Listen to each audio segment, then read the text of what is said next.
President Biden delivered his first State of the Union address as the world looks toward the attacks on Ukraine and the nation works to keep schools open and to support students and educators alike. What did the president propose to meet the needs of American families, their children, and their education? Plus, a historic nomination for the Supreme Court.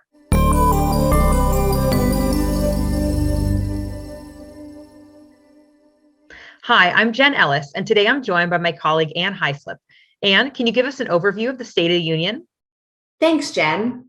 This week, President Biden delivered his first State of the Union address, focusing on the unfolding crisis in Ukraine, the ongoing impacts of the pandemic, and his administration's plans for the economy and achievements so far.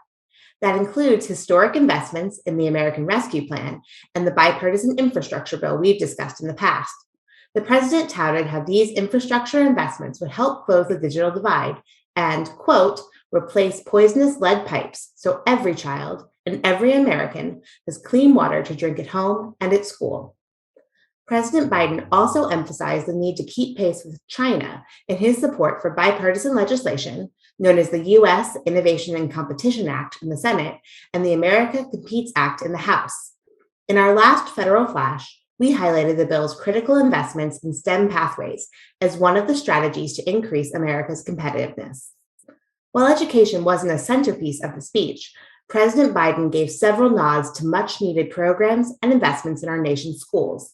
He proposed a $1 billion increase in funding for preschool and K-12 schools to hire counselors and other mental health professionals to address students' mental health. He also discussed the high cost of childcare, reiterating his proposals to ensure families would not pay more than 7% of their income for childcare and for universal pre-K for 3 and 4-year-olds. President Biden also called for investments in higher education and what he said First Lady Jill Biden calls, quote, America's best kept secret, community colleges. Though the speech didn't get into specifics, he mentioned increasing Pell Grants, which we hope would support proven programs like dual enrollment and support for historically Black colleges and universities. In response to the president's speech, our president and CEO, Deb Delisle, said, quote, we encourage Congress to take up the president's education proposals so that all students, particularly those who have been historically underserved, can get what they need to thrive. America's future depends upon the quality of experiences we provide to America's youth today. Governor Kim Reynolds of Iowa delivered the Republican Party's official response. She criticized the Department of Justice's response to some parents' threats to schools and educators and the enforcement of school mask requirements. This echoes what has become a main talking point for the party, their so-called Parents' Bill of Rights. Governors and lawmakers across the country have been unveiling versions of these bills that would give parents say over policies from masking to curricula and books in libraries. Most recently, the Georgia Senate voted to pass their version of the legislation, and Senator Josh Hawley and House Minority Leader Kevin McCarthy introduced a federal bill late last year. Senator Rick Scott unveiled a plan that, among other things, would jeopardize the disaggregation of critical education data. Many of the bills outline parents' rights that already exist, but they also work to deepen divides and censor students and educators. Parent advocates like Red Wine and Blue Moms have started initiatives like the Book Ban Busters to track and organize against book challenges and bans across the country. Although opposition to school mask requirements is one common theme in these Parents' Bill of Rights actions, the Centers for Disease Control recently updated its guidance to say that schools in most parts of the country no longer need to require masks. Further, many districts and states, even those led by Democratic governors like New York and California, have started to lift school mask requirements. After the State of the Union, the Biden administration released its strategy, the National COVID-19 Preparedness Plan, to move the country past the pandemic. The plan has 4 goals. 1, protecting and treating the disease. 2, preparing for new variants. 3, guarding against economic and educational shutdowns. And 4, leading the global vaccination effort. The plan will require additional funding from Congress and promotes initiatives like the Test to Treat program, which would immediately prescribe antiviral treatments on site to a person testing positive. One of the plan's commitments, and an emphasis in the State of the Union, was to keep schools open. Hopefully, continued mitigation strategies alongside new supports and treatments can keep students and educators in their physical classrooms as well as safe and healthy. Aside from health and safety challenges, some states and districts are facing a very real teacher shortage.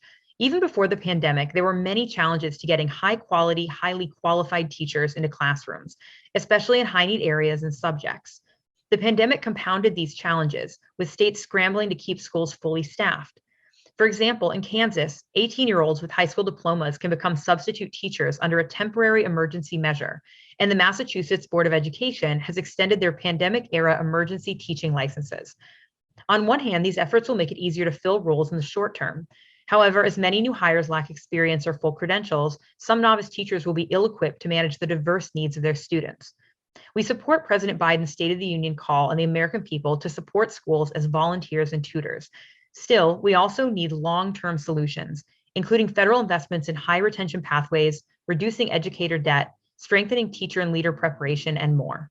Finally, President Biden nominated Ketanji Brown Jackson to replace retiring Supreme Court Associate Justice Stephen Breyer.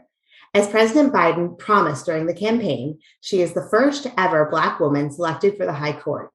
The daughter of a high school principal, Judge Brown Jackson received her bachelor's and law degrees from Harvard University, where she was editor of the Harvard Law Review. Her notable career includes a clerkship with Justice Breyer and time in both private practice and as a federal public defender. After being nominated by former President Barack Obama, she was confirmed by the Senate to serve as vice chair of the U.S. Sentencing Commission in 2010 and as a judge for the U.S. District Court for the District of Columbia in 2013. Last year, President Biden tapped her to serve on the United States Court of Appeals for the District of Columbia Circuit, a longtime stepping stone to the High Court. She is incredibly qualified to serve on the Supreme Court and take on this historic role. We'll keep you posted as the Senate considers her nomination, with her confirmation hearing scheduled for the week of March 21st. Given high-profile cases on the docket next year, Judge Brown Jackson's views on issues like affirmative action could be hot topics during the hearing.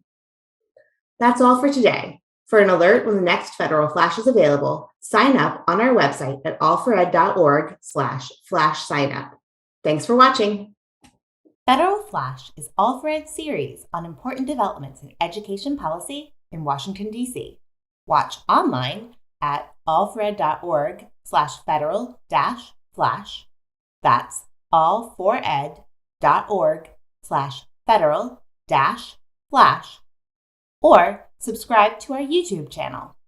You can also listen to Federal Flash wherever you get your podcasts.